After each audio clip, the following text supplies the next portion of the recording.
A pro-democracy activist was among scores detained by Hong Kong police, along with at least 4 people arrested, as authorities tightened security on the 34th anniversary of China's bloody crackdown on protesters in Tiananmen Square.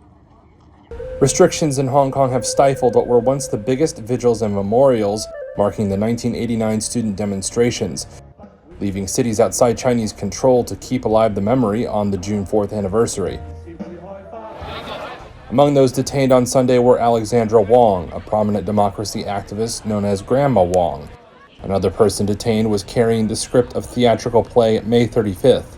The play has not been performed in Hong Kong since the year 2020, before the enactment of a national security law that Beijing imposed on the city later that year.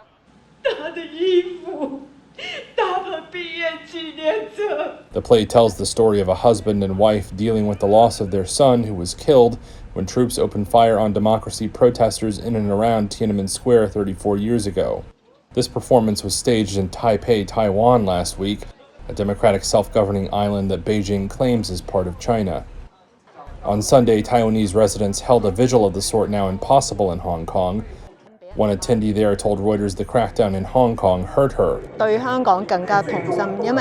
She said she felt very sad for the city and did not believe it was going to return to the past era of political freedom. Others said Taiwanese needed to stand up for freedom, a value they cherished.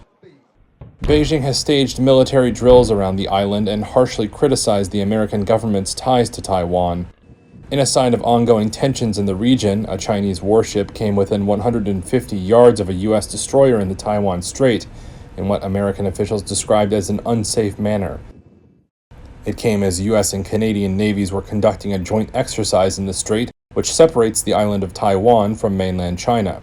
China blamed the United States for deliberately provoking risk in the region.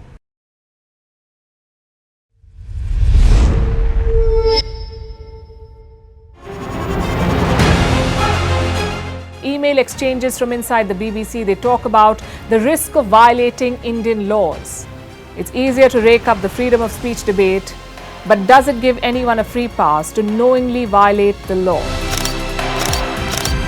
America supports India because it needs India's support in return. And India is working with the US because it suits India's interests. This is how geopolitics works. Last night, he diffused a crisis with his defense minister. But today, Netanyahu was confronted with a new problem. His cabinet seems to have rebelled against him. The UK is looking at the Indian subcontinent to fill its coffers. That India seems to be negotiating from a position of power, like a partner and not a former colony.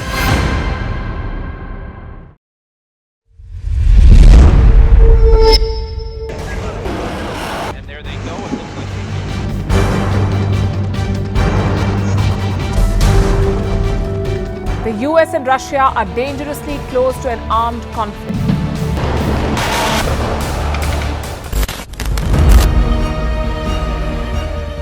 This year, 2023, New Delhi will be the capital of global diplomacy. For a country as diverse as ours, with 88% of the population illiterate, it was a very big deal to write a constitution, and that too, the world's largest. Meanwhile, if we may, here's a Republic Day gift from India for the BBC. A list of suggestions for the BBC for their upcoming documentaries. Number 1, the Kohinoor and the colonial loot. Number 2, an outdated monarchy and unhealthy obsession with the royals. Number 3, racism in 2023. We're waiting.